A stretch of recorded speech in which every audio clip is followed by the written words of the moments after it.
We got a show for y'all guys tonight.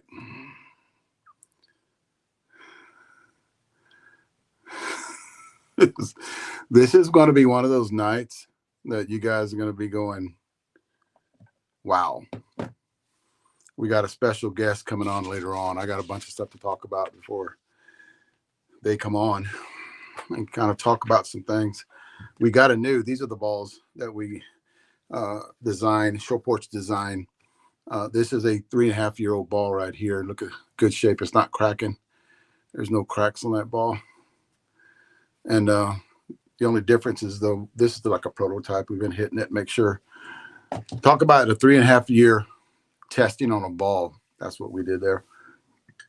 It weighs the same as a regular ball, so you can pitch it. Don't have to worry about it. It's good. It's good to go. Soft. I mean, you're not going to hit it. A lot of people don't understand. If you're hitting it, I'm just saying, if you're hitting it 330, you're probably going to hit it 270. They don't go a long ways. They're mainly training balls. You spin them. Actually, I think it helps when people are training to spin it. And that's what I like. We're on 1, 2, 3, 4, 5 platforms tonight.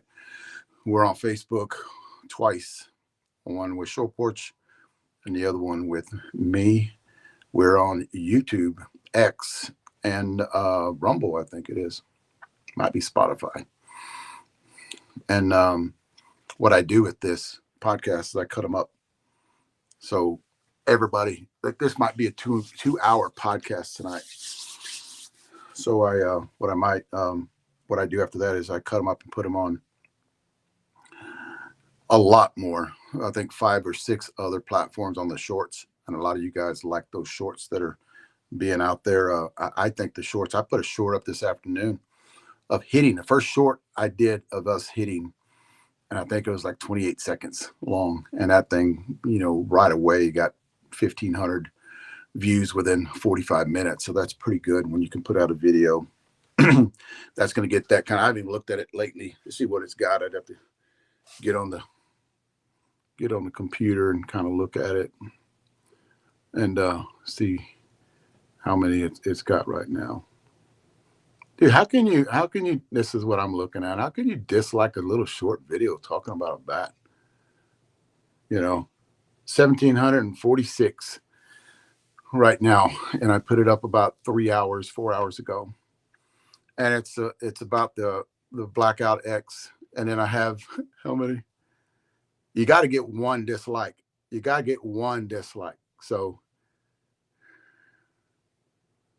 wow. Come on here, guys. There you go. I got, here you go. I got, that's 3 dislikes on that one. I got 1 dislike. So I got 34 likes and 1 dislike. off of me just hitting something. That's social media, gentlemen. That's how that shit works. Let me talk about the intro. I have a guest coming on later on. And I guarantee you none of you guys guess who this guy is that's coming on. Facebook Live, we do it. It's going to be better when I get to Savannah, Georgia. All of this social media platform, say Facebook Live, Instagram, TikTok, X, it's going to triple whenever I get to Savannah, Georgia. We're already in the process of getting a studio together up there. We've already got some cameras, good cameras that are coming in. What I think with every influencer that's out there, you've got to have a badass camera. I've learned that the hard way. My first camera when I started doing this was one of those big old, you hang them on your shoulder. It's got a VHS recorder in it. If you watch all my videos, most of those videos that I've had for 30, 35 years are done with a VHS. A lot of my hunting videos are done with VHS. And I had to transfer getting that all done. And this is another thing too, man. If you want to be an influencer, this ain't no easy shit. I mean, it's pretty hard to be an influencer and putting your ass up on the line, getting in here and having people criticize you for anything that you might say or don't say or missay or misspell. It just, you get to constant criticize criticizing of a lot of people out there, you know, but it's hard work. It is. I put my hats off. My hat goes off to a lot of the influencers out there that got to do all this stuff, different camera angles.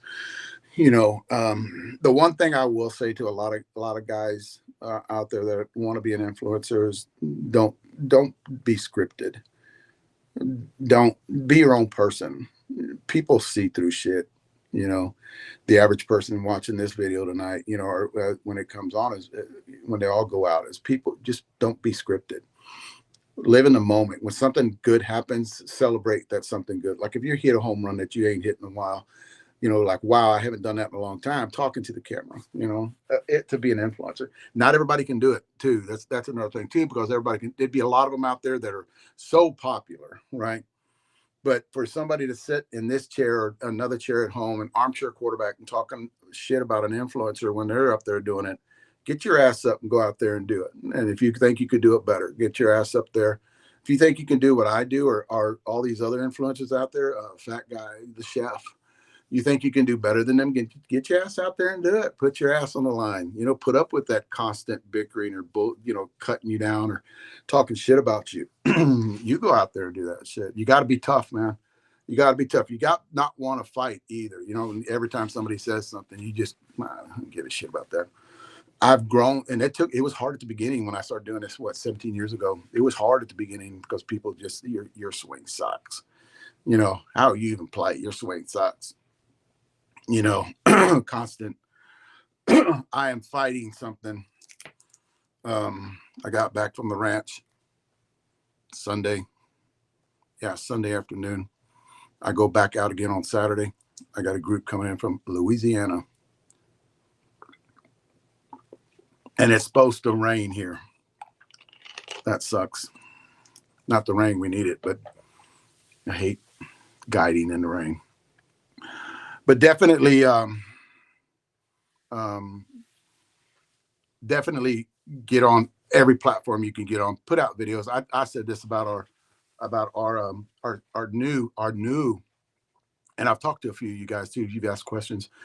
Is our new reps that are out there? You know, post a lot of video, flood the market. You can never not do too much. You know, you can never do too much of any kind of advertising, and basically that's what it is advertising. We have podcasters out there that are, you know, Rachel Good doing her podcast with Bob. I think I'm going to be on there next Monday. I might be coming from a different location, but I'm going to try to make it next Monday on Rachel's podcast. Bob Down joins her. And they had Sarah on last week, and Sarah actually said it's hard. What it's hard to do, guys, I'm not even looking at comments right now, and I don't want to, but it's hard to look at comments and answer questions when you have bullet points on stuff you want to talk about. Because I have 2 pages, I have 3 pages of bullet points here. To get to all of those within 2 hours, you can't be answering questions. What I will ask, and I have asked this before, is a lot of that's what our Army's for. That's what our reps are for. That's what our factory hitters, pro hitters, that's what our signature players are for. They can answer those questions. If you are a rep or a new rep, or if somebody just wants to get a short porch bat, you can ask those questions. And then instead of us just going back and forth and trying to figure out where we stopped or where we started from, and that squirrel moment. And Sarah's like, you were right. You can't go, because I talked to Sarah in Vegas, and she was asking me, why can't, you know, well, the problem is when you're running 2 hours, it's hard to read what everybody's comment is and you know who gets mad? Because people would get mad whenever I would answer Trey or Clem back in the day, and I would just answer what they were saying. And they would say, guys, leave him alone. You see him all the time. Let him get to his point, you know? So then you have those that are back and forth. So I just figured I'd just shut it off. Jeff will answer them every once in a while. Jeff is not here tonight. Jeff is at the USSSA meetings. He'll be there all week, meeting with a bunch of people there. And I will say this, after talking to Jeff every day that he's there, any rumors that you have heard about that are effing false. And it's just a way to get people to, you know, look over here. You know, they're doing good in UTRIP, but look over here. You know, they're trying to distract you from what we are doing.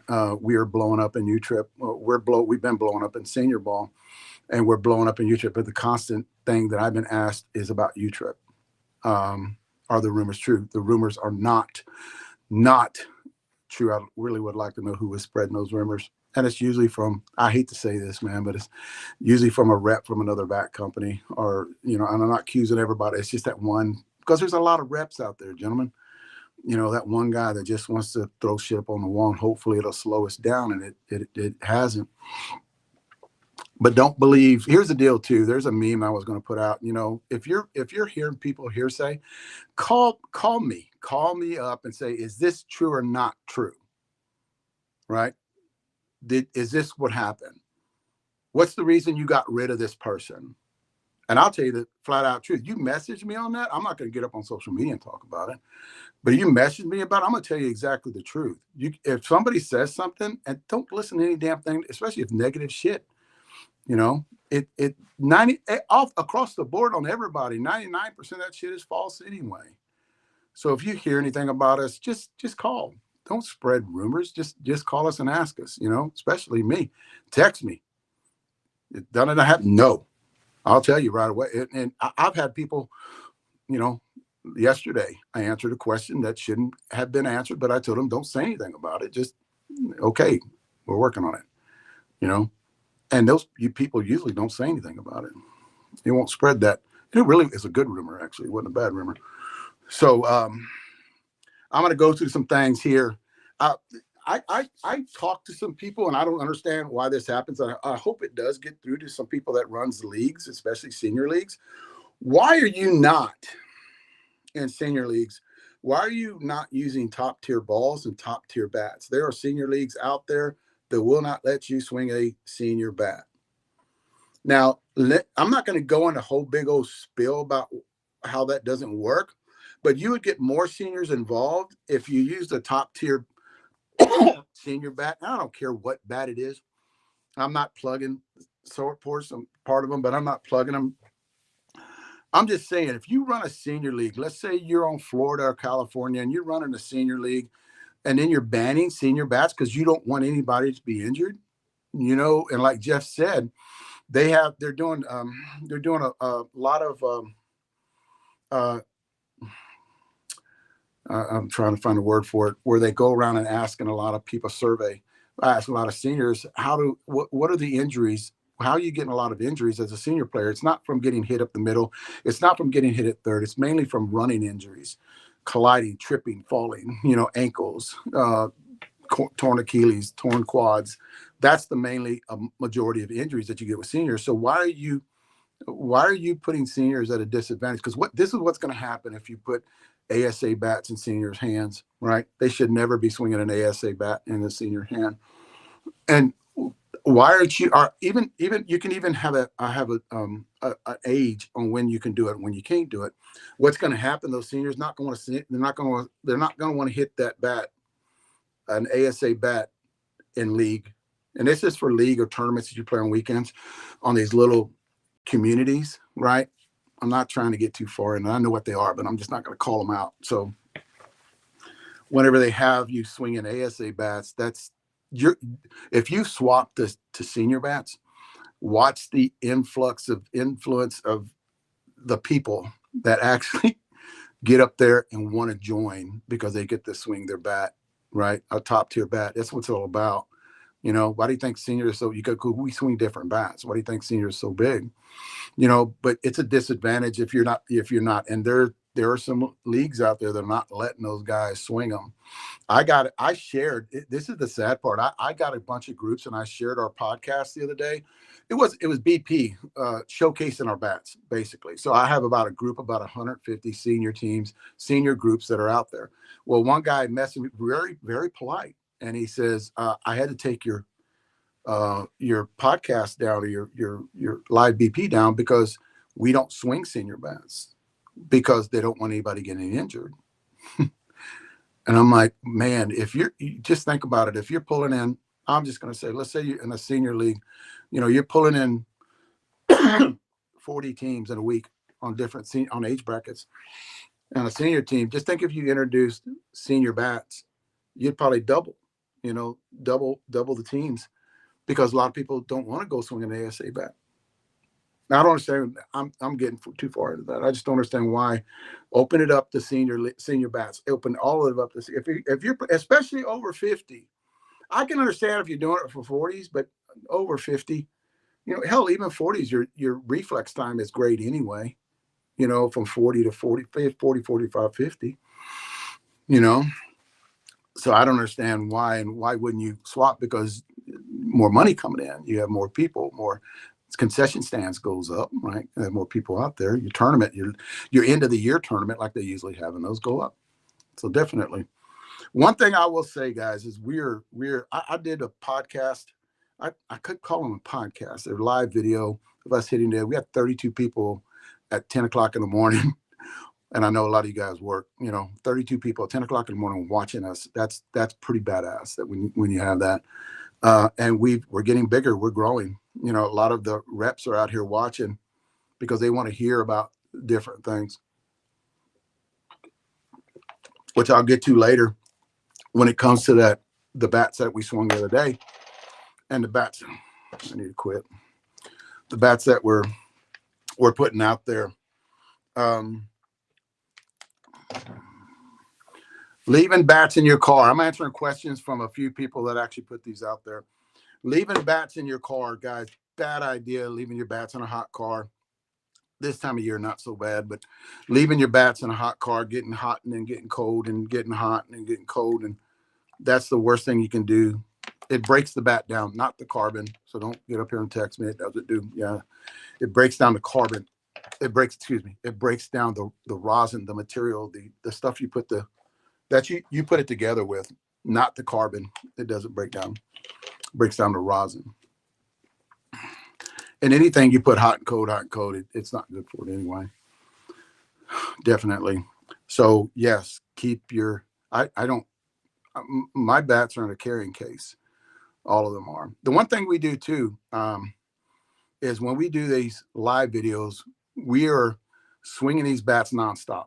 We're not resting them, because we're doing testing, a lot of testing on these bats, see how long it takes to break them down, and compression testing on them. I'll go through compression testing later on with the bats that we have and how many swings it took us to get it down to that without swinging, without resting these bats. And I'm talking about resting. When I tell you to rest the senior bat, and across the board, doesn't matter if you swing short porch or not, everybody should be resting their senior bats. If you're hitting BP, 15, 20 swings, I wouldn't take more than 20. Set it out of the sun, put it back in your bag. Just keep it out of the heat, during the summertime. And what will, it'll keep that bat, it'll actually, the longevity, it won't break down as fast, because if you keep on hitting you're going to wear it out, right? You're going to heat the barrel up. And I know a lot of you guys, I've talked about this in the past. I got to remember to go over a lot of things too. What happens, and I've done this before, and I grab a bat that Trey was hitting one day, and I bet he put 40 swings. I wouldn't even watch it. And he put 40 swings on the bat because he loved it. And I just stopped and I grabbed it, and the barrel was a little heated up in different spots. So it does heat up, constantly hitting it. It does heat up that barrel a little bit. That can't be good for that rosin in there, the polymers and stuff they put it all together with. So definitely you got to rest your bat. In my opinion, our opinion, because when I say I work for Short Porch, and it's our opinion that nobody should be swinging their bat right now, because of the weather. Somebody asked me the other day, do you have a bat for cold weather? No, we don't have a top tier bat.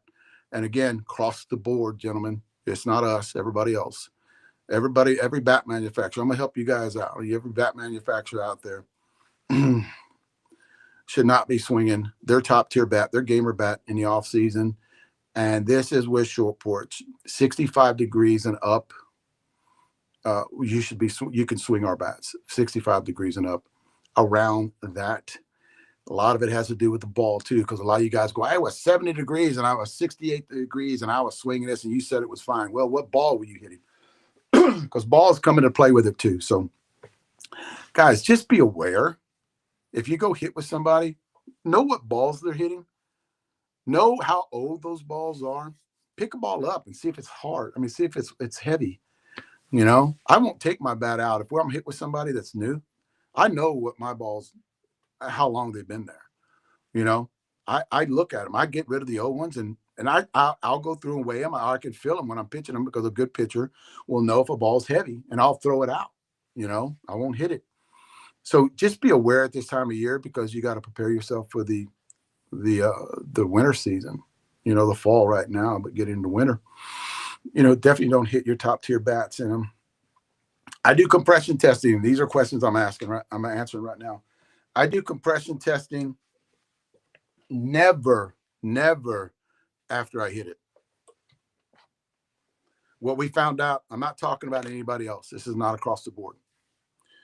What we found out with Kevlar is it will lose compression, then it'll bounce back on you. A lot bounce back. So if we hit it too much, what we found out with bats that we're swinging, we hit it too much because we don't rest them, it will get down, it'll lose compression, then I usually wait 12 hours and I'll leave it in the house, and then I'll do a compression test on it. That's usually accurate when I do that. I don't compression test it when I get it home. You know, I just leave it out, 72-degree weather. You know, it's usually in a garage or in the house, depending on what, you know, summer or winter. And then I'll do my compression test 12 hours later. That's how I do that. And it helps. It actually gives you a better reading when I do that compression. So no, I don't do it after I hit. Somebody asked me that the other day. Rest your bat. I'm going through all these pretty damn fast though. Somebody was asking the other day. This is for the reps. You know, because they're talking about demo bats, guys.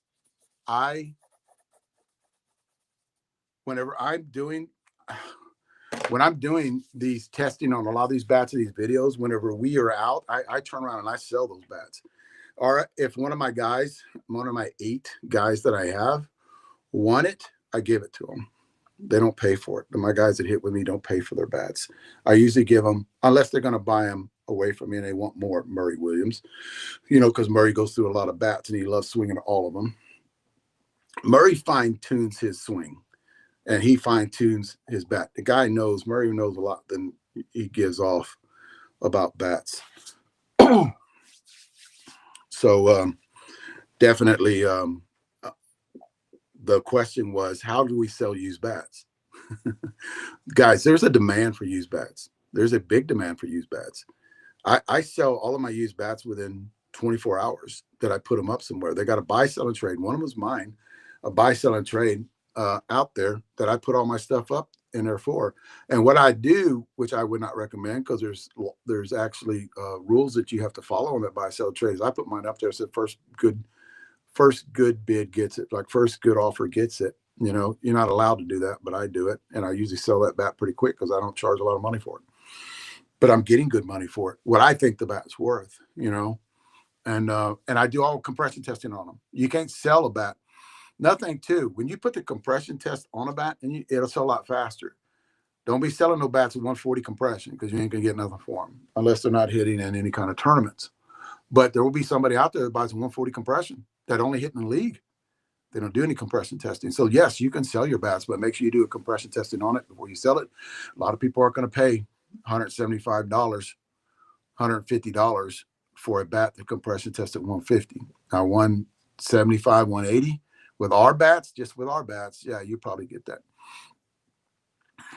So yes, you can. There is a big market for short ports. The resale value on short ports bats are huge. Not I know this for a fact. I've been doing this for 15 years selling bats, used bats that I had in senior softball bat reviews. When you have a top tier bat, a good Kevlar bat, the resale value, it's almost like buying a good vehicle, right? Resale value on Toyota was pretty high. I know that because I've owned a Toyota, and resale on it was pretty high.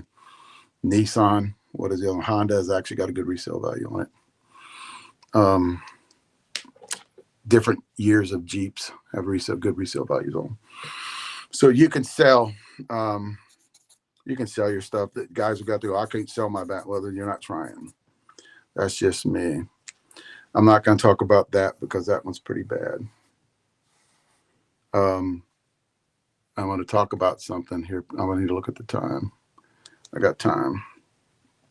Um, the one thing that, like, I'm talking to a lot of the reps right now that are on here. Uh, if we can get podcasts going with a lot of the reps out there, are some reps that actually can get in front of a camera and talk for a lengthy period of time. And I know a lot of the reps, because I get this too. A lot of the reps just got into short porch, and they want to know, because they saw them and they swung them. They want to know what's the big movement, right? Because we've talked about from the beginning what the movement is. And the movement is fitting. It's in a short term. It's everybody doesn't have that Ryan Harvey swing, right?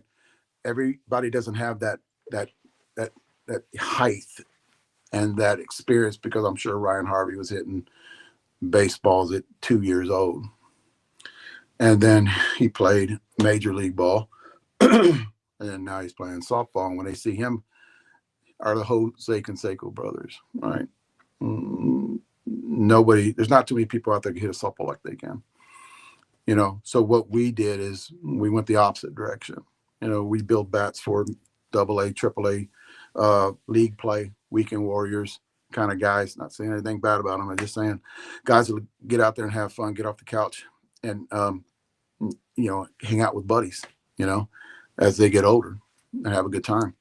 Basically, that's what senior softball, I think, was developed for years ago, and it's blown up to what it is right now. It went from 800,000 last year to 1.4 million this year, so it's growing. It's getting bigger. So I think what we're trying pushing is fitting bat speeds. Usually when your bat speed's higher, you need a stiffer handle bat. You need a stiffer barrel bat. So your bat speed's lower, you need more flex in that barrel. Ladies need more flex in the barrel. So that's what we're moving and have been moving that way for years, even before I came along. And I preached that for about 15 years when I had senior softball bat leagues. I talk about that, how it's different bats for different people. So that's what the movement is. Talk more about that later to a lot of guys out there. I talked to a lot in the last 5 days about it too, because a lot of the reps that are getting on the website and getting registered are contacting me. Already talked about cool weather, reps trekking online. But if you guys can go out, and I've said this the other day, is we are booming right now, gentlemen. We're smoking it. And I talk to Jeff every day since he's been in the meetings with USSSA, just about things looking forward for next year on what we can do. There is a lot of stuff that is on the plate. There's a lot of good information coming on in about, I think next Wednesday, we're going to talk about something that just happened today. Not going to ruin it for Jeff. I want him back on here when we talk about that, because we're getting bigger, and we kind of little things that are going on, and to keep you guys informed. We're not going to throw everything up on the plate right now, because it's just too much. We have something good to talk about. Every week, every Wednesday that we do this, or Cade's talking about doing it on last night. He wanted to get on last night and talk about a bunch of stuff. But we're I'm reading stuff that I cannot talk about. I get in these things, and I know it's kind of messed up that way. I get in these moods where, I'll start thinking about something, and I'll start writing stuff down. I go, I'm going to talk about this tonight. And I'm going, and then now I'm more calm, and I'm like, no, I'm not going to talk about that tonight. What we have and what we built here with all these reps is an army. Me and Jeff were talking about yesterday about the success we're having just in the last 2 weeks. Guys, we broke a record 2 weeks ago. I know you guys don't know that. We won't talk about it till next Wednesday. We broke another record 2 weeks ago on product, not only just bats, but balls and merch, hats, gloves, batting gloves, T-shirts. So now, because we are a new company, You know, now we got to prepare for what's going to happen in 2026. You know, our inventory. You know, and Jeff said when I get there, it's going to be. That's whenever it's really going to take off, especially with social media, because we do videos every day. Every time a bat drops, or every time we get a shipment in, I'm doing live. We're going live. We're going to unwrap that bat. We're going to do compression tests on it. We're going to take it right into hit tracks and start hitting it. You know, do compression testing, let it rest, do compression testing. So it's going to be an ongoing thing every day. We'll compression test it the next day, and you guys are going to watch it. The transparency that you guys are going to get when you join Short Porch is going to be phenomenal. You got to learn a lot of shit. That's the one thing that I like too. I tried doing it for 15 years. I didn't have the platform when I first started because it sucked. That's another thing too. When I first started senior softball bat reviews, it was horrible. I did not get a lot of people that were watching. I just didn't. There wasn't a lot of people. There wasn't a lot of people watching. It took, before I even saw any money, it took 6 years before I even saw any money, and that was $100 a month, right? So if you guys join it, I was watching something the other day. You got to have passion. You got to have it in here. If you do any kind of YouTube videos that you think you can make $100,000 a year at, you got to keep it grinding, and still you won't even make 100. You'll make some supplemental income, you know, that'll be coming in. But you got to keep at it, man. You cannot give up. And if you love doing it, it's something you love doing, you'll succeed in it. Creatine, peach flavored. I kind of mixed it in. Peach and grape. The creatine is great. So somebody said, I just want to say this before I bring my guest on. It's going to be, I think I got a few more minutes. I got 9 minutes. He's supposed to come on. Something was said the other day, and I now got it around because I got 10 different people sending it to me. Somebody put out a challenge. Challenge their bat against our bat, you know, and got what they say, I have a bag of money. So now what they're trying to do is these guys that are trying to get popular by ripping on everybody out there that's an influencer and talking down to them, and they get jumping on there and they start talking.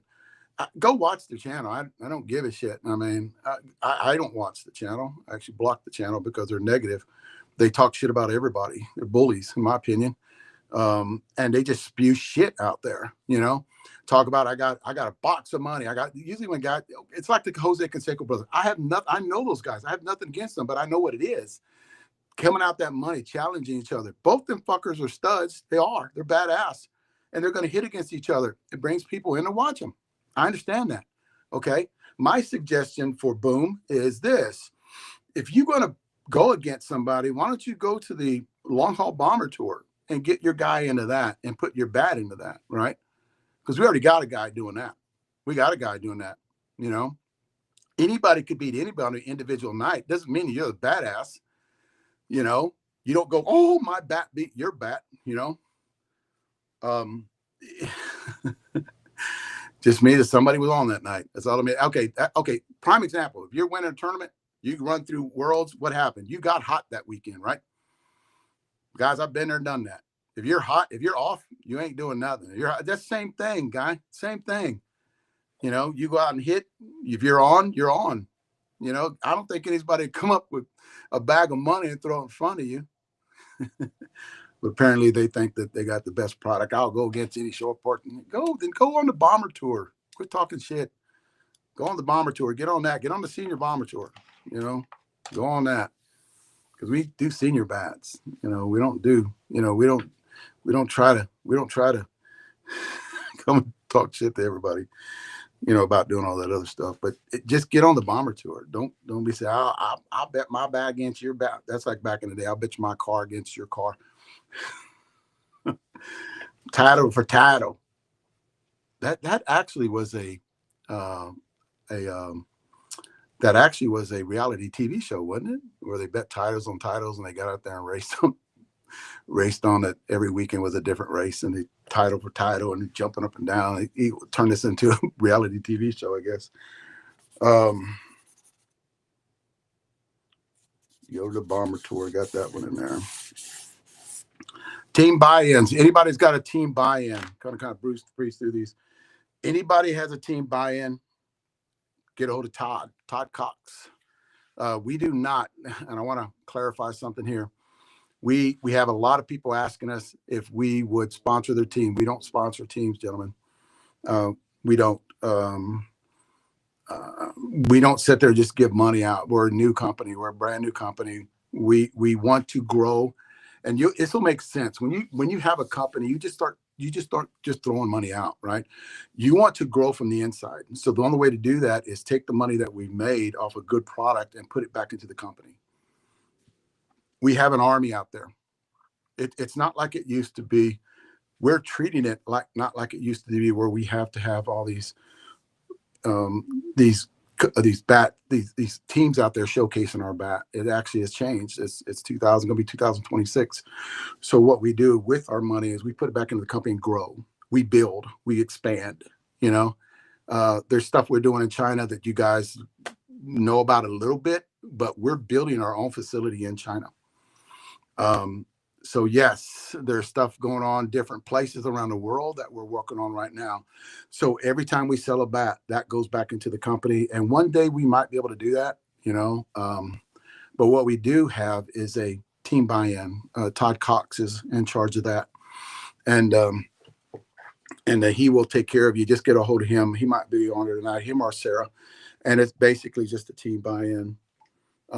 Guys, donating blood. If you guys can get out there and donate blood, it does so much for you. It's like an oil change to me, because you're getting rid of a pint and you're getting back a pint within a month. I think you actually fill that back up with good cells. I look at it as straining the system. I look at it as taking pressure off your heart, taking pressure off your brain. If you're on TRT, testosterone replacement therapy, definitely get out there and donate blood. And actually, you feel good, better. I was talking to somebody the other day that just donated their blood. Do you feel like this after shit? Yeah, I feel good. I feel like, wow, like I just feel better. Everything's flowing better. I'm not as tight whenever I swing. So definitely donate some blood out there. I need to keep looking. There is the one thing now. This is going to come out pretty damn good. I'm thinking. This is going to be pretty damn good. We have a budget every year, and we stick to that budget. We do not go off that budget, and that budget usually gets filled up through halfway through the year, where we donate stuff. We donate to some charity events, right? So at the end of the year, when we have people approaching us, our budget's just already spent. It's already done. So when we politely decline, it doesn't mean anything personal. It doesn't fit into our budget. Because every company that's trying to grow has a budget. They just can't send out bats and stuff like that because they are donating 10 bats here or 5 bats there, because we're growing, and we want to grow faster. And the only way to do that is conservative. We kind of keep everything in-house. We do have a budget that we give stuff away at the beginning of the year, and it's to a good cause. That everybody, the majority of people that get with show ports will get together and hey, that's a good idea. Let's go ahead and do that for them. So it's hard at the end of the year because of that budget that we have out there. I do want to talk about something across the board. Guys, we know everything. We know what pushes. We know what doesn't push. We know we got analytics, right? We know where views are coming from. They knew that for years because I had my own website. So when that website would be hit, it would go right straight to short ports. They know that it was coming from my website. They know that the views would be coming from my YouTube channel onto short ports. So they're really in tune with analytics. We know who's pushing the needle. And that word is said a lot, is who's pushing the needle. We're going in a direction that nobody's ever been in, and we think it's we took the chance a few years ago, and we said, we're going to change it up a little bit. We're catering to the AA, AAA, the guys that play during the week. We still got to have those people in our little group, but it's going to go down. Like we have different people that are representing us. We know what pushes the needle. We know who sells. We know who doesn't sell. We know who puts videos out. We know who doesn't put videos out. So whenever we're questioned or talked about, we know where we're going, and we don't care what you think. Not you guys, but the people, the naysayers out there that talk about well, they're going in the wrong direction because they're not getting all these guys out there. It's hard to be the top 1%. It's just something. I had to throw that in there. It's just something that we know. I'm getting to something here, but I'm kind of prolonging it. If we run a product through you, we can tell if you sold anything from it, right? I got phone calls today about this. I got phone calls last week about this, and we all agree on what pushes that needle, right? What pushes that needle for us to grow. One of our needle pushers is our well, there are a lot of them, is our reps out there. And I know a lot of those. Hang on, let me get this. What's up, brother? What's going on, man? Not too much, man. I kept it quiet for such a long time, and I was building up to this, and Jeff talked to me about this, and I had said something about 2 weeks ago about we need to bring you on here, and I said, wouldn't that be amazing? And Jeff was like, you know what it does? It's like you don't know what we're gonna do. It's like when you're joining in, you don't know what's coming up or what's going to be said. And I think that's an attraction to a lot of people that watch me or you. Like we've had our past but we've kind of put that to the side and talked about all this stuff too. And I understand, like they're asking me about, hey, I said, he's freaking amazing. I mean, I think he would be a plus because of the social media presence. Now listen to this. I'll talk for a minute. I'm going to ask you some questions. Okay. I just got through talking about pushing the needle, right? So what we do as Short Porch is we'll test the market. It's like a test, right? We'll test the market, and we'll let people use things or do things. And if they push that needle, then that's a plus. It means they have a big influence. Although you might not see it, they have a big influence on a lot of people out there. I got a phone call today, and I got a phone call last week about you pushing the needle. And they were like, okay, like when you showed the Bob Downs bat last week, right when you showed that Bob Downs bat, Todd Cox sold out almost all of them on that Florida coast. And he calls me today and he goes, you're not going to believe this, but JBI pushes the needle. And I go, I can see a lot of those people, on that West Coast that actually tune into him because of the time that you tune in too. That and I always I said, this guy he says what he wants to say, and he's one of those guys that will tune in and people will watch him. And pushing the needle is something that a lot of people can't do, JBI, and we've tried it. The one thing that I will say that your conversation, even Leroy's conversation, has come up in the past would be that you're everywhere. You were everywhere with Jeff Hall doing video, talking, whenever he was there. So the influencer part on that would be that you're one of those influencer out there that does push the needle. Now, I didn't know how good it was. I'll tell you that right now. I didn't know how good it was until guys would call me and going, hey, we sold out. He put up that Bob bat within seconds after he put up that Bob bat. I sold damn near all of them except for one. So then then it's on pen and paper on what you're actually talking about. And what the next question, so that was kind of like when you push the needle, okay, now you got me. You're getting attention. You're getting attention from a lot of people out there. So yeah, when'd you get that one in? Yesterday or day before yesterday. Let me ask you this. Did you get the OG? The one piece? That should be coming tomorrow. Oh, you got to swing that OG because you're a balance guy, right? Yeah. So you're gonna love. That's got a big inload on it, but that bat's hot. I hit it yesterday. That bat Yeah, I is. saw it. It's a. But that. I'll tell you what. And I even told Jeff this 2 weeks ago. You need to get him an OG because we didn't have any 2 weeks ago. They just came in.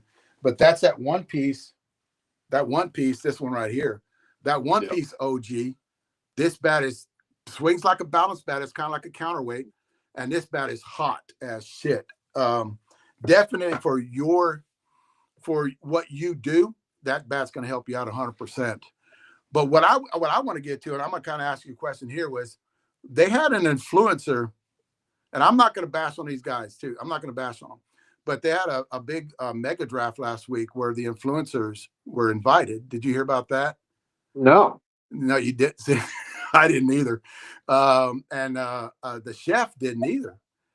But I'm not bashing on those guys. Don't get me wrong, but for Selective memory. I was like, why isn't JBI there? I can understand, but I asked, a lot of people were asking me, why aren't you there? Why didn't they invite you? You know, and I'm not saying anything about those other guys, and I'm not bitching about it. I really don't. I don't even know if I would go, but I was not contacted. You weren't contacted because I didn't see you there. The chef wasn't contacted.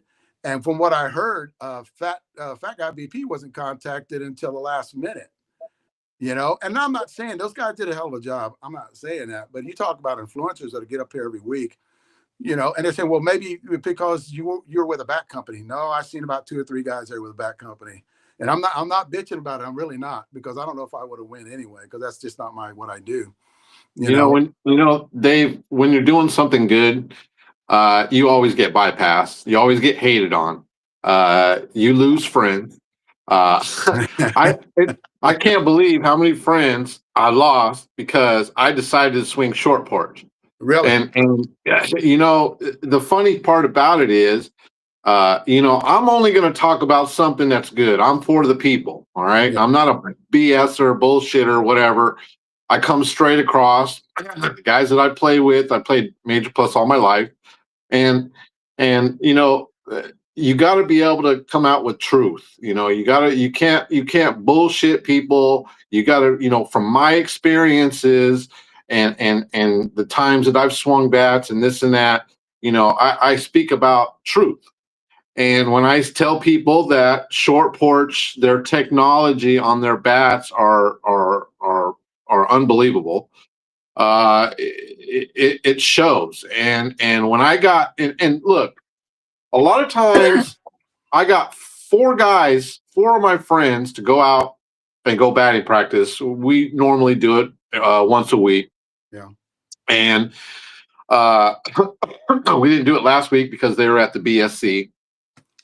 And but we had 4 guys come out there, okay, all plus players, and came out there, and I said, hey, look, guys, you know, I wasn't expecting much. And I said, hey, guys, swing this Oppo Taco. Just swing the bat. I know you guys, and to be honest, 2 out of the 4 are end-loaded guys. End-loaded bat guys always swing end-loads. Yeah. And they picked up that Oppo Taco, Dave, and they never put it down. They never grabbed a bat out of their bat bag at all. And so I said, well, hey, you know, and these guys were hitting 375, 400 shots, man. I mean, we had another complex that's facing us, and they were hitting it over that backstop. And that was a long ways. In fact, we were laughing and making fun on the video because we're like, dude, you're so far out there, I can't even hardly see you. And you know, and then we were laughing because that one of the guys says, yeah, we got a man there because he caught one of his balls. Well, it was about 375. Yeah. And he goes, yeah, but there's never a man there.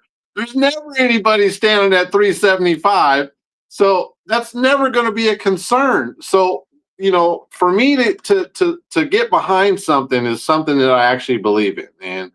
And the technology that you've done on these bats and stuff, Dave, I'm telling you right now, it's unbelievable. And I tell people, hey, pick up, if you see somebody that has a short port bat, pick it up and just give me one swing. And then you tell me how it is. That's proof in the pudding. Give it to them and let them swing it. If you think that just give it to them, swing them. I got to put a plug in for somebody here that is your probably one of your best fans. That's Christian Lamont. He has gone to battle for you since I've known Christian and talked about you good all the time. But he's the one, and me and Jeff talked about this the other day. He is the one that got you rolling, trying to get you product and stuff like that. His thought process, I know, was just get a bat in his hands. Let's just get it out there to him. Let him swing it, right? And then he can judge it because you've been playing ball for such a long time. He can judge it on how good that bat is. So it's Christian Lamont. All this happened because of Christian right here. But I'm glad. I've got some questions for you. And this is the deal that I put up with years. And I'm going to go into the friend part here in a minute. But how do you deal with the haters? How do you deal? And everybody deals with them differently because you have haters. I have haters. Everybody has them. Chef has them. Adam Fowler has them. They talk about his swing. They talk about, everything about, well, why are you doing this? Why are you swinging like that? And we all get them. But how do you deal with them? You just ignore them and don't pay attention to them? It's called block. Yeah. If they want to come onto my page and start talking smack about, what I swing and all this, which is none of their concern. Yeah. I just block them. And to be honest with you, I've dealt with hate all my life because one, I'm a pitcher. And so pitchers always deal with the hate. Yes. And I just happen to be one of those guys that if you're chirping out of the dugout, I will turn to you and I will challenge everybody on that bench because there ain't nobody in this planet can hit hard enough to get one by me. So I've been there, done that. But dealing with the haters means that you are doing something right. You are actually doing something that they hate. And for me, that's more energy. It means I'm doing something right. It pumps me up even more. And it always has. It means you made it. It means you made it. Absolutely. I tell everybody to talk to me about it. I said, you got to have haters. You got to have those guys because that means you made it. If you got haters, it means you make it. Let me ask you this. You talked a minute about it too, and I wanted to chime in on that about friends you've lost. You know how many friends I've lost doing senior softball bat reviews and how many friends I've lost since I came over to Short Porch? Like friends that were friends with me for a long time. And because I made a decision for me and my family, and they hate me for it. And I don't talk to them to this day, So yes, being in this position, not only do you have haters, but you lose a lot of friends. Even recently, I've lost friends, because of something that I wanted to do. I mean, that's the sad part about it is because of that, Dave, the sad part about it is people have to learn how to decipher between business and friendships. Yeah. I did lose a couple friends that I thought were good friends of mine. And all of a sudden they just changed. It's like, I don't know what happened, man. I'm just like, holy smokes. But whatever, honestly, they probably were never my friend in the first place. And maybe they were just friends with me because they got the clout. I don't know. That's all I could say. Yeah. Yeah. That's the tough part because you don't know. And they don't tell you about it anyway. Let me ask you this. When did you get started in softball? I got started March 13th or 14th, I think, of 2020. That's when the world was basically shut down. I was actually still playing. I was playing for 50 Degrees and BSC, and we were playing. I mean, they didn't lock down the Midwest, Iowa, Ohio, Missouri. All those places stayed open and played ball. In fact, that was the only place you could play ball in the United States. Was up in that area, Minnesota, up in that area where they never shut everything down because California, basically the West Coast, they shut it down. And I figured, well, what the heck? I know a lot of people. I'm friends with just about everybody on the planet, especially Jeff Hall and all those guys. And, why don't I just make a platform where I can bring on some of these superstars and we can just talk and give them a platform about, Brent Helmer's been on, Michael Mansenko. I mean, all those guys enjoy the time that they've spent on my show. And I figured in 2020, no one's doing nothing. Everybody's sitting at home. Uh, why not do a podcast? And I'll be honest with you, when I did my first podcast, it reached over 2,000 people in the first hour. Yeah. So that tells me that, hey, I'm on to something. I need to critique a few things, get my background set up, and I figured, why not do something that's something that's no one's ever doing? Like, nobody has the lights going on, no one has the smoke machine, you know what I mean? So Yeah. And then the puppets too. So what you right. got to have, and I understand what you were doing, what you got to have, you just can't be that same old guy that gets up there and starts doing a podcast. You got to do something that nobody else has had. You got to be unique about it and stay with it. Doesn't matter about the criticism you get. You got to stay with it, and people will get used to that stuff. The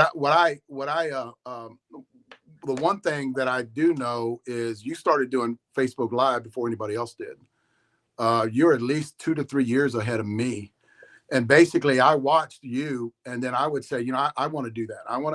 And actually, if you remember, Leroy came on before you and I came on before Leroy. So No. yeah. No. No. Leroy. Leroy, time wise. Oh, okay. Yeah. Time wise. I came on at 7. Leroy came on at like 8:30, and then you came on at my time like 10 o'clock. So it was kind of like a boom, boom, boom. And then you kind of held it up at the end and then went through with it. But yeah, definitely, you were on like 2 or 3 years before me, and then I saw you. I said, "Shit, that sounds like a good idea." That I need to start doing that to get more people out there. I'm getting freaking text messages from everybody. Um, but that's hopefully they're good. Yeah, they are good. I just don't want to talk about them right here because it'd be like, it'll take up my time on what I want to talk about. But on that influencer thing, I watched a little bit of it. It was good for the first one they have out there. I just wish they would have invited a lot more people. I didn't know half of them, that were out there. And I've been involved in softball for, maybe they went that USSSA route, then, that's why. But the chef does UTrip. So why wouldn't you at least have him on there? So definitely that's something that maybe next year. But like I said, I don't even know if I'd go. It would have to be the one thing I will say about what you guys did with it was that it was some kind of exhibition game. It was an exhibition to see how far you can hit it. It was the I can't think of his name now. It was Jeff Hall. You had brought Jeff Hall on a few times, and then you were talking about doing that, having short porch in there, and then you and Leroy did it, and you'd actually have them hitting and do a lot of video on that. I think that's that influencer part, to get out there and do that. I think that was good what you guys did. The problem with us, we didn't have any video of that thing. I think we were calling Leroy and you and asking you guys for video. That was like a year and a half ago or 2 years ago. Did you guys do video? And you had video of it and everything too. So let me ask you this, and I've heard this from people too, is you're different when you prepare for pitching. When you want to pitch, like if you're going to a tournament, what do you do getting prepared for a tournament when you're gonna get up there? There's a 2-part question. What do you do when you're getting prepared? Because I pitched for 35 years in UTrip. So a lot of stuff you're talking about, I understand. I was a dick to a lot of people back then. I really was. Somebody chirping in the dugout, I would yell at them. I would say something to them. But you're talking about I was pitching in the 80s and 90s. So you have to be that guy whenever you're pitching. You can't be friends with everybody, right? You got to smack back. You got to try to get them out of their game. But off the field, I was talking to everybody, right? So what do you do? And there was little things that I did to prepare for a game.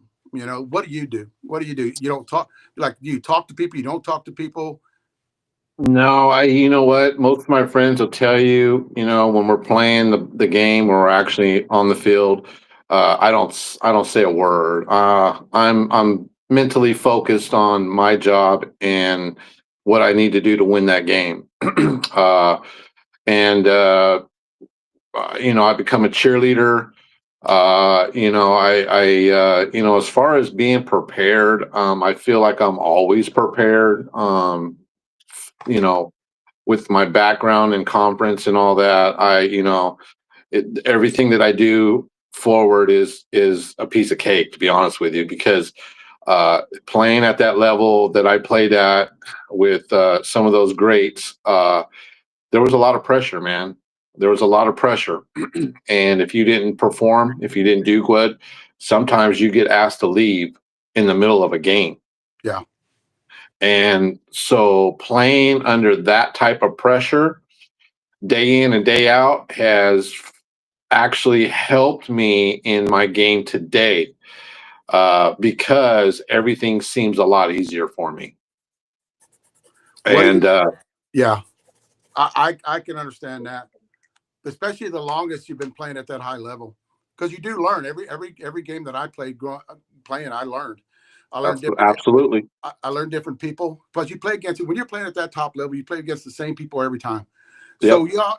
you got to mentally strong. You got to know everybody. Yep. You got to know what pitch you threw that got you in trouble. You got to know what pitch you threw that got you out of trouble. So that's the thing that I like. I can remember a lot of things. I can remember every guy that I pitched against back in the day, or in senior ball, because when I first came in at senior ball, I was a pitcher. But one thing too is you said something one time about you don't do BP pitching like in the mornings. Why don't you do? I know why I don't do it, but why don't you do it? BP pitching. I preach this to a lot of guys too, especially when you guys are out there going hitting BP before a game.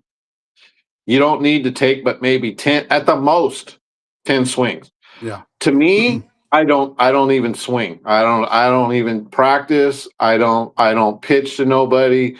When I was in conference, my coach told me I had to hit batting practice, so I'd go up there and swing at 2 balls. That's it. Put Yeah. bat down, I'm done. Dave, I don't know. Like I said, I'm a little different from most. It's crazy to say this, but the longer I'm away from softball, the better I perform. I don't know what it is. I have no clue, but I can go 3 months without pitching a ball and then show up at a tournament and lights out. Yeah. I muscle memory. But I'm a guy, my pitch is, and everybody knows, is my pitch is the 15-foot knuckleball. And every time. Yeah. And you can ask any umpire that they know when they have me up there, they're going to have to work for their money in that game, because every single pitch I throw, they have to make a decision. Yeah. That's a deal too. I've talked to pitchers too, and they hate that. They hate to have to, when you're throwing that borderline pitch, they hate it. They hate it with a passion. They hate dealing with you. So and here's the deal: if you wear on them, you can get them to call that 15-foot strike. If you wear on him, but if you keep on hitting it, he's going to go, I'm just going to let him have it. Then he's going to get bitching from the other team, and then he might bring it down a little bit, and then you're going to try to reach it. But as long as you stay there, he's going to. I know a lot of umpires just hate the person that pitches like that, because there's that borderline pitch like that. I'll tell you why I don't pitch in the mornings, and BP is because it gets you lackadaisical. You're just up there throwing strikes for them guys to do that. So you talk about muscle memory. So when you pitch, you turn. When you pitch, you turn, right? Because you're just grabbing the next ball. So what happens is when you're in a game, you talk about muscle memory. When you're in a game, what happens if you just pitch and turn because you've been doing it all morning? So you want to be fresh when you get out there. I would never pitch BP in the morning. Someone else would have to do it if I'm pitching. Back we didn't have conference back in my day, but we called them NITs. We go to all these NITs around the United States, and I wouldn't pitch. They knew that I wouldn't pitch because I had to be fresh in a game, and I had to get set. Like I'll get set. I'll take some ground balls with the infield, and I'll get set like I'm taking a ground ball. But that's it. I won't pitch BP, and I'm probably one of the best BP pitchers out there. And so many Hall of Fames for BP pitching, which there's nothing in the Hall of Fame for BP pitching. But if there was, I'd be there. So, yeah, I tell everybody that. But I can feed them right down the middle. That's why I don't do any of that. It's muscle memory. I want to be fresh whenever I get to the game. Yeah. Yeah, and especially I'm the same way. I look at it this way. I conserve my energy because 9 times out of 10, most of the teams that I'm playing on, we're going to go to the championship game. Yeah. So we know it's going to be a long tournament, and I just preserve myself. Let me ask you this. You had said on a podcast one time about the teams out of California. And there's not a lot of tournaments going on down there in California. I used to play back in the 80s and 90s. I played in California quite a bit. Lancaster, we played a few tournaments there that I would have. We'd be playing up and down that West Coast. And I was from Colorado for Rocky Mountain Bus Sales out of Colorado, as I played for ERA too before I left out of Colorado, and we traveled everywhere. And we had good teams back then in the 90s, 97, 98. We had some good teams that we played against back then. I always thought California and Florida were tough. Why aren't y'all getting, good quality teams, and you're not getting one or two teams showing up at tournaments? Is it the drive, or is being out of Texas? I think Texas is a great hub for a lot of the national tournaments because you're going to get a draw from Florida and you're going to draw from California, and then whoever's in between there. Hey, the only concern I have about Texas is that Franken weather you guys got out there. It'll be 85 degrees one day and then snowing the next. And I'm gonna tell you, I played with Front Row a whole year out in Texas, and I can't like in California. It takes us 9 months to get from 85 degrees to 30 degrees. Okay, Yeah. and Texas, 8 hours. All of a sudden, it's snowing, it's raining, it's doing something out there. I was out there when they had that freeway crash up accident when the freeways froze up. Oh, I think, wow. yeah, Yeah. I was there the week before that happened, and thank God I wasn't there that week. And I just shook my head and I said, "You know what? That's that Franken weather." That's at Dallas, which a lot of tournaments are thrown in Dallas. Houston and Dallas. The sad part about all this, we don't get a lot of tournaments here in San Antonio where the weather's good in San Antonio, but you got that Dallas. Dallas throws a lot of tournaments. You got NTS tournaments with Matt McGee up there. You got a bunch of Jason, I think his name is Torres with USSSA that's running tournaments out of there. So you got a lot of good tournaments up there that are being played. And you got Florida. You got USSSA tournaments. Worlds was in not Florida, but Houston. You got Houston in those the tournaments. And I know you guys. It's hard for you guys to fly all the way to Florida playing those other tournaments out there. But I know that's a pain in the ass. I wouldn't want to fly all the fall that way. But I'm from Texas, so I can go either way. It doesn't matter to me. Right? Yeah. But what about You're about let me ask you, what about the quality of players coming out of California? Are they well, still California is blessed with some of the upper players in California. You got we got two good teams in SoCal that are 40 major plus. We have a lot of talent here in California. I mean, we got Bryson Baker and we got a lot of guys. Kenny Briggs, Lava Larico came out of California. I mean, we got a lot of talent here. It's just the problem is major. You can throw a tournament, majors, no problem. You'll get 10 teams maybe, but major plus is a different animal. It's hard to be able to get. In fact, in NorCal, I think we only have, to be honest with you, one major plus team, and I think that major plus team moved down because they're playing major in the Winter Worlds. So SoCal is loaded. They got two solid major plus teams in 40s. NorCal has two major plus teams in 50s. It's Prestige and Gold Nation. Yeah. So it's hard to throw tournaments for the upper players, and it always has been. It's been a struggle out here.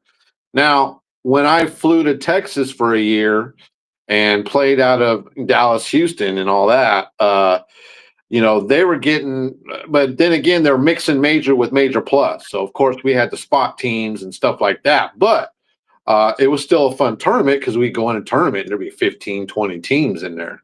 Yeah. In fact, the biggest tournament that Texas has ever had. We won that. That was they had over like 700 teams or 800 teams or something like that. It was crazy, and we played in that front row, and that was a good time, man. It was good softball, and there's good ball out in Texas. I mean, there seems to be good teams. Seems to be a lot of teams out there that are willing to play. And I'll tell you what, one thing I noticed right off the bat, and I'll be honest with you, the food in Texas is half the prices of the food in California. When you go to a restaurant and you order a plate, you're going to pay about $22, $25 if you're Mexican restaurant. Okay. Yeah. If you go to Texas, it's like $12. Yeah. and I was like, is this only $12? She says, yeah. I said, give me another one. So I can take it back to my room. You know what I mean? Like, holy smokes, you know?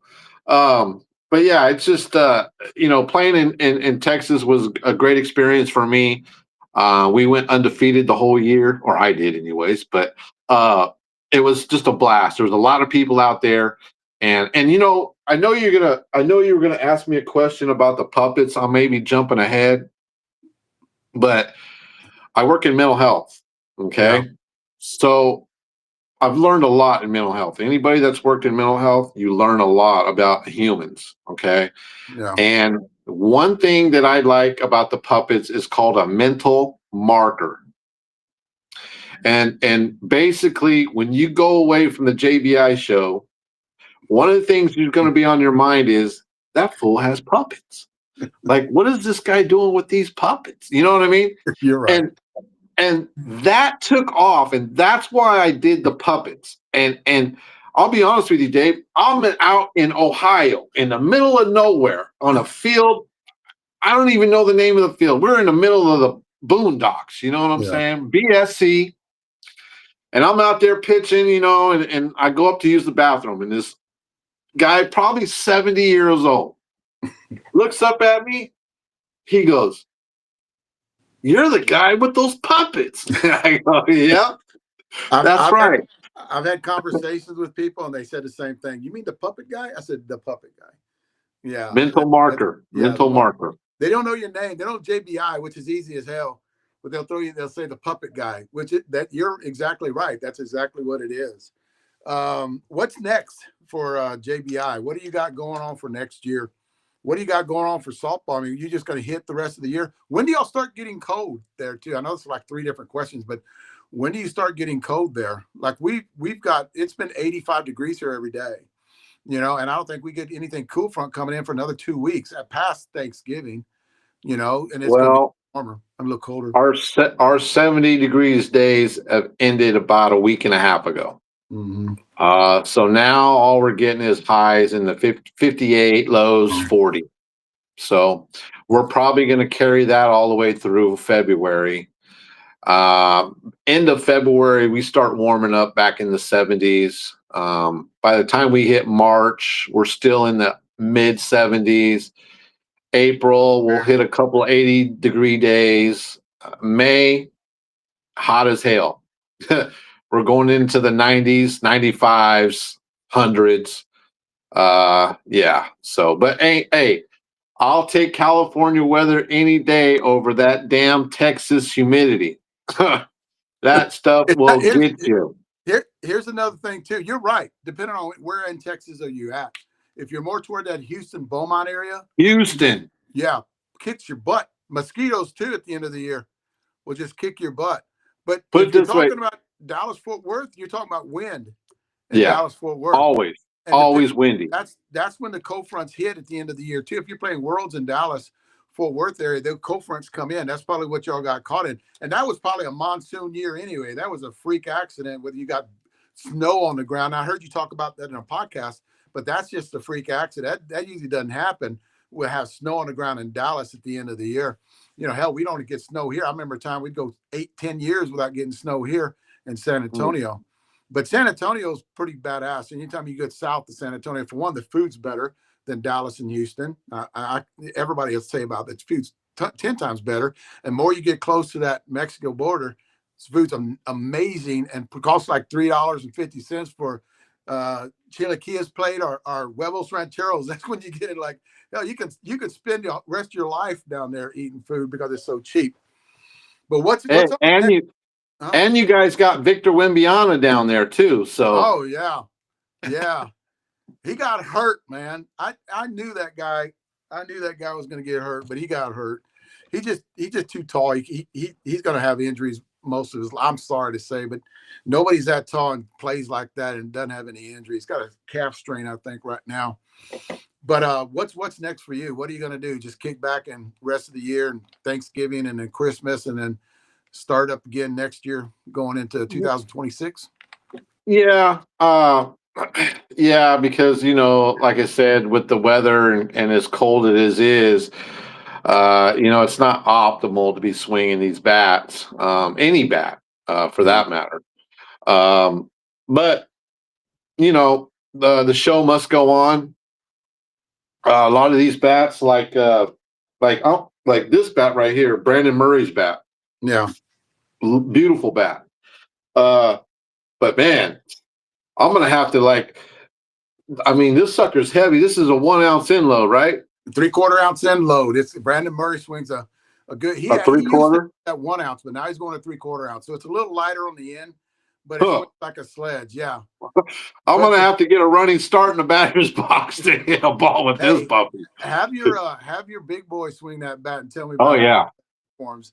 I swung it yeah, yesterday and I get great performance out of it. It's got a little light hand weight, a little more end weight onto it. That Oppo Taco, just to let you know, is coming back again, but it's going to be the baby blue wig popper. That was for Vegas alone. And basically what you have on that bat is a baby blue wig popper 12-inch barrel balance bat, and it has that tri-layer barrel on it. And I'm with gonna a tell you. stick. I'm gonna tell you right now, Dave. This bat is dirty. It is phenomenal. Yeah. And anybody out there that's a balance guy that swings a balance bat, you're gonna love this bat, man. It is phenomenal. Now, the only thing I had to adjust is because I'm used to swinging a 13-inch barrel. Yeah.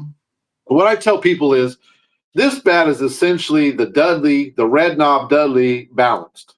Yeah. It is, I mean, phenomenal. So I have to wait a little bit longer for the ball to come in, for me to cut it to left field, as I'm a lefty. And that's the only thing, because your bat speed is quicker with this in your hand because it's a 12-inch barrel versus a 13. Yeah. So I could feel it. I could definitely feel it. But I'll tell you what, man, when you hit that damn sweet spot, you don't feel a thing, man. And that No. ball just goes and just keeps going. We've got a 13-inch coming out in the next couple of months, so stay tuned to that one. And it's going to have a very lively barrel on it. And but that bat on that Oppo Taco, we have that bat coming out again, but it's going to be the baby blue wig popper with that grip in. That's the chili dipper. That's your boy's bat. That's a Christian Lamont's bat. That's a Yeah, 4 load. That bat swings very good. there was a Got lot of guys at the BSC that was swinging this bat. They enjoyed the bat. A lot of the yeah, inload guys, they love yeah. this bat. Soft barrel. It's not soft, not like the OG Dudleys, but OG Dudleys. OG yeah, you got me on that now. Thinking about it. But it's like that the OG wig pop, the OG blackout. So it's kind of like that bat. But yeah, we've got a bunch of product. The Bob bat, that Bob Downs bat, that bat hurt my back. And he laughs about that shit when in Vegas because it's got such a big inload on it. I tried swinging it and my back hurt for like 3 days after I tried swinging that thing. And they didn't have a lighter one for me to swing at that Vegas. So yeah, definitely that bat's a good bat for you guys with that higher bat speed. Rob, what we do, we build bats for different people. I mean, that's what we do. I mean, Is this a different 1 ounce? that's more like it's a 3/4 ounce, but it's we're not going 1 ounce anymore because we found out that there wasn't a big demand for 1 ounces because of a lot of the 40, 45, 50-year-old guys that had that upper bat speed, they liked it, but there's very few and far between.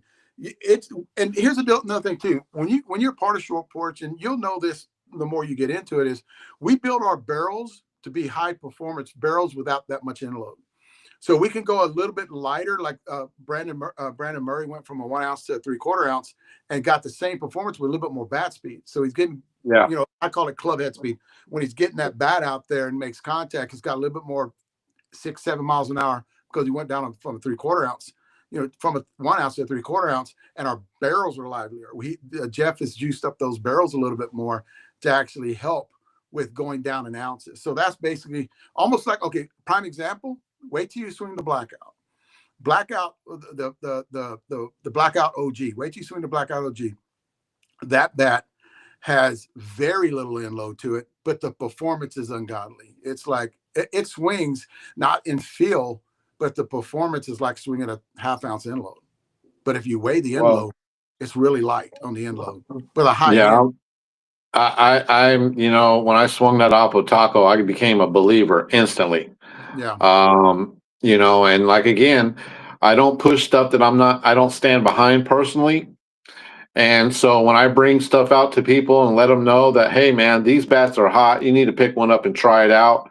A lot of people listen because I don't BS. I just give facts. I mean, that's what my show's based on is facts. So the one thing I wanted to, like, before we get off here, is we do a lot of analytics, and I talked about this before you got on, but whenever you started talking and when you became a part of representing the Short Porch brand in your podcast and stuff, it did push the needle. It did push where you have a lot. You may not know this, but you have a lot of people that do follow you and do pay attention to what you have to say, and will get out there and try it, and then all of a sudden they go, wow, okay, because you did a few videos.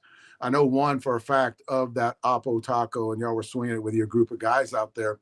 We like seeing that. We like seeing you talking about it. And you are a influencer, that is out there. You're one of those guys. You're on every week. You hardly ever miss, unless you're playing ball, you hardly ever miss a Friday.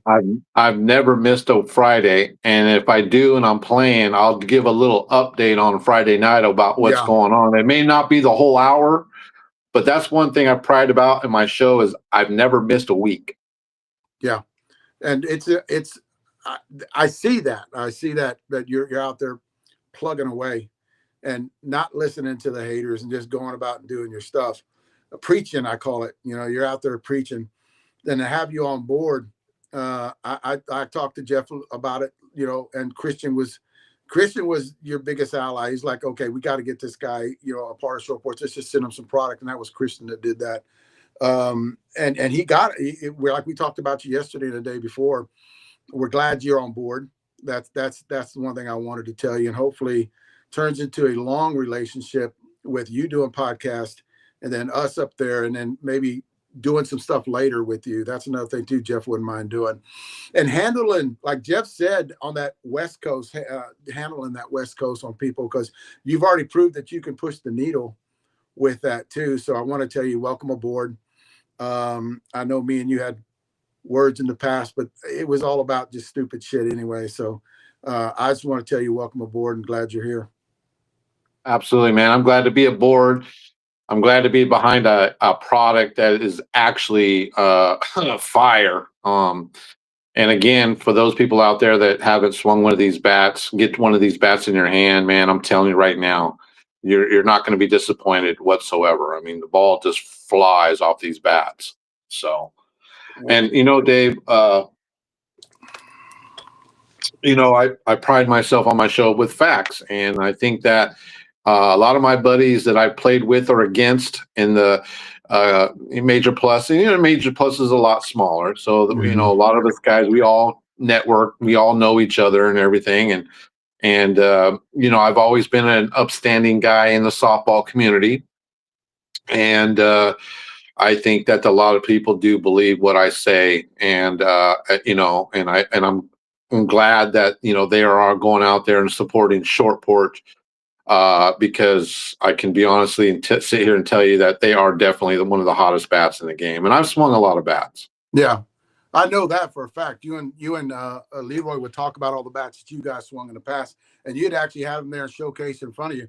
The one thing that I was talking, you're not biased. You're not biased toward one bat company to another. You would actually showcase a lot of bats and talk about them in the past. So to have you, to have a person like that comes across and say, hey, okay. And I knew that whenever we were talking in the past, I knew that, hey, all we got to do is give him a bat. That's all we got to do. Just ship him one of our bats, put it in his hands, let him swing it. He didn't have to talk about it. And just let it swing because our material is far more superior than anybody else's material. And I knew I if you can't. swung 100%, I can't wait to get in another tournament and being able to swing some of these fire sticks. That's all I got to say. You know what I mean? You got a while before y'all play again too. But hey, keep doing what you're doing. I'm going to let you go. But keep doing what you're doing, and I'm sure we'll hook up and do some stuff later on. One thing I would like to do, and I know it's too late now, but I know they're having the USSSA conference. I would love to run a table out there with Jeff at some point. That would be great. And being able to link up with some of the guys that are out there, Jason Kendricks and all those other guys. So, yeah, at that table, that's that U-Trip table that over there. Yeah, actually, there's some people. Yeah, I talked to somebody today that they were invited to that from a lot of the Rawlings guys, and just sit around and just talk to those people. And that would be amazing. See, when I get to Savannah, Georgia, that's what I want to do. I want to go around and on that East Coast, But yeah, to go around and have those big events, that'd be amazing. That'd be amazing. You have to pick Jeff's brain about that when he gets back. I think he gets back by next week. By next Monday, I think he'll be strolling into Savannah. Just call him and talk to him. Yeah, we got good things coming from next year too. That's a thing that I'm gonna get off and talk about here too. But we got some great things coming out for next year, and we're expanding. We're getting bigger, as you can see. Good. That's awesome. All right, Dave. Thanks. Appreciate it. Thanks for having me on, man. And like I said, anytime you want, me to come on, holler at me. I'll be more than happy to come on. All right, brother. Take care of yourself. You too, sir. All right. There you go. JBI. We have turned, listen up, guys. If we turn JBI into a believer, there you go. That's how good our product is.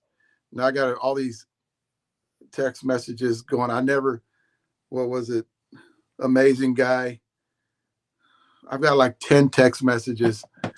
We never thought you'd bring him on. He's an amazing guy. Glad you guys got together. That's basically what they are. I want to talk about some bats too. I got 4 bats sitting in front of me. I do want to talk about the first one. I'm going to talk about we sold out of, and we are going to bring this bat back. I guarantee you, if I have anything to do with it, we're going to bring this bat back. And you guys showed me. I showed you guys. I was swinging this on video the other day. Let me talk about it. It's the Blackout X. This is it right here. The Blackout X. Let me talk about this bat a little bit.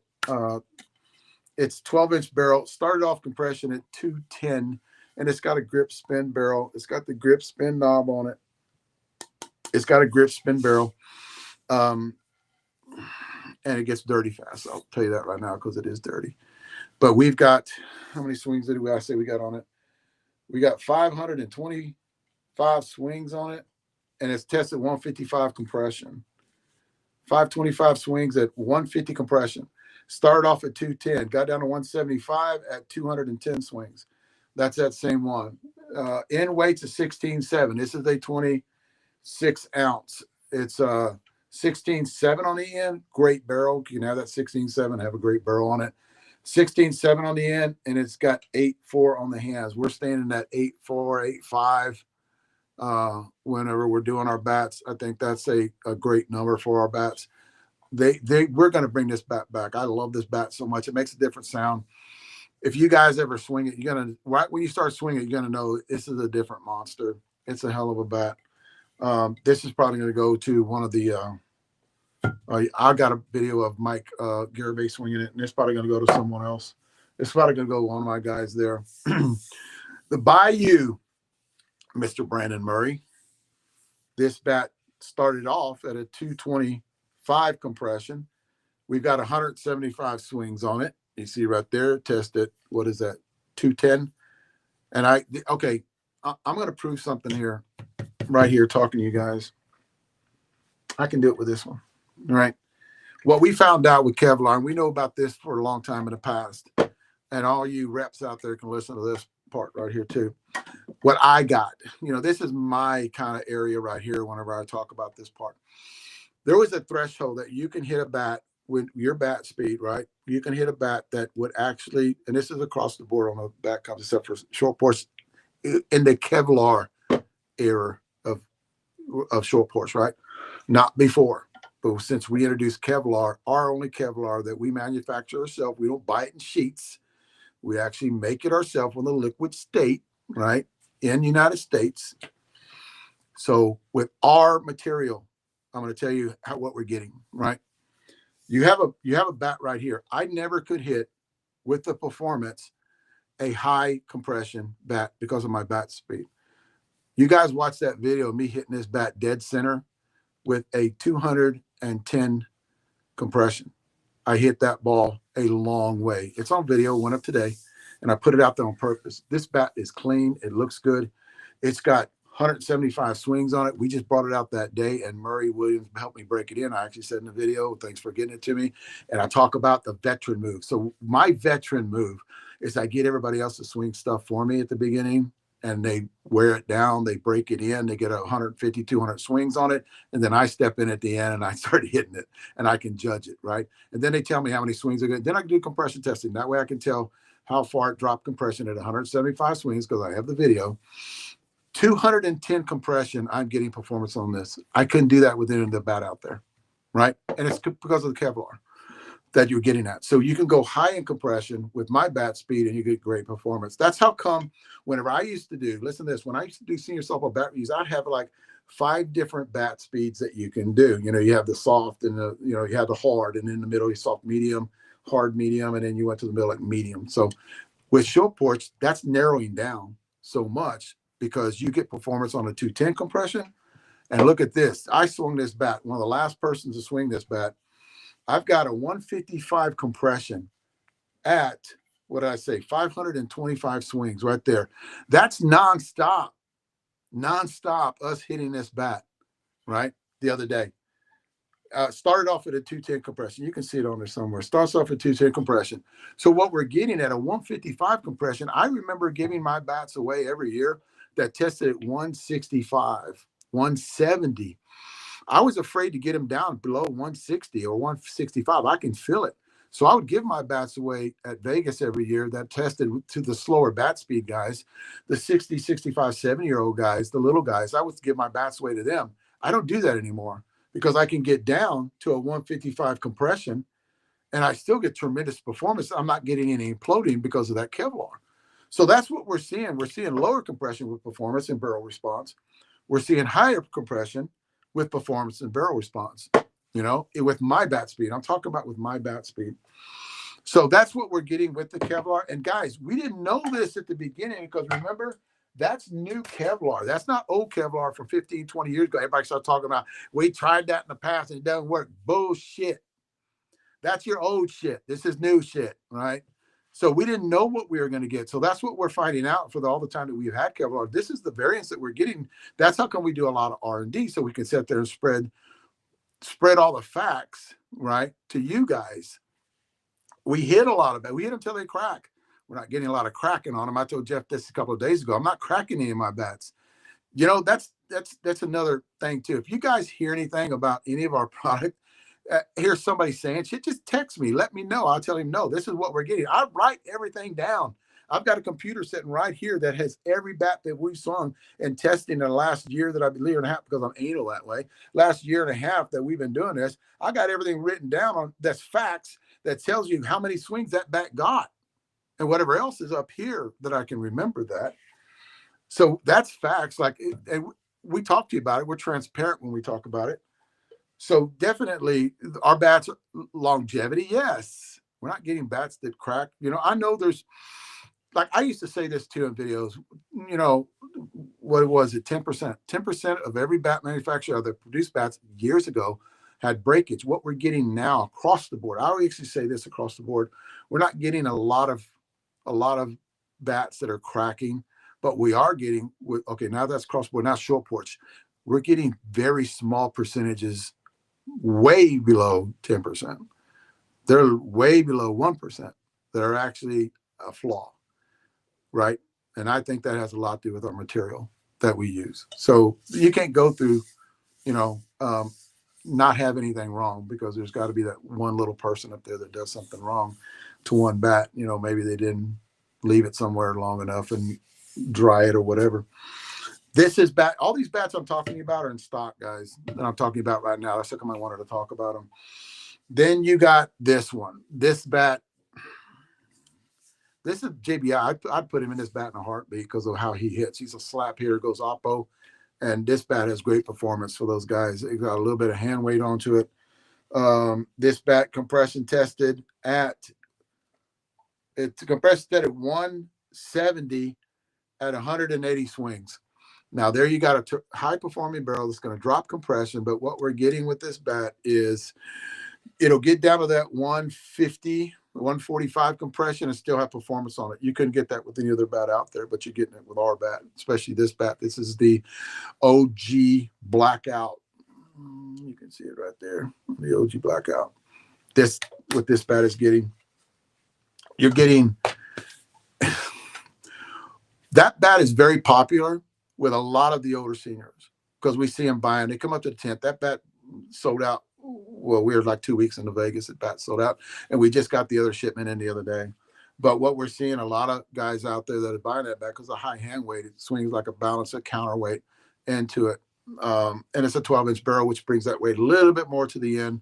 You know, difference between a 13 and a 12 is you're bringing that weight a little bit more to the end. So it swings a little like a counterbalance. But what we're getting with that bat is a lot of the 60, 65, 70, 75, 80-year-old guys are swinging at one piece, 12-inch barrel, wig popper, OG. Now, this bat just got released the other day, too. This is my favorite, of course. You know why. This is my signature bat. This is the DDT OG barrel. It's got that barrel that I just showed you on this bat.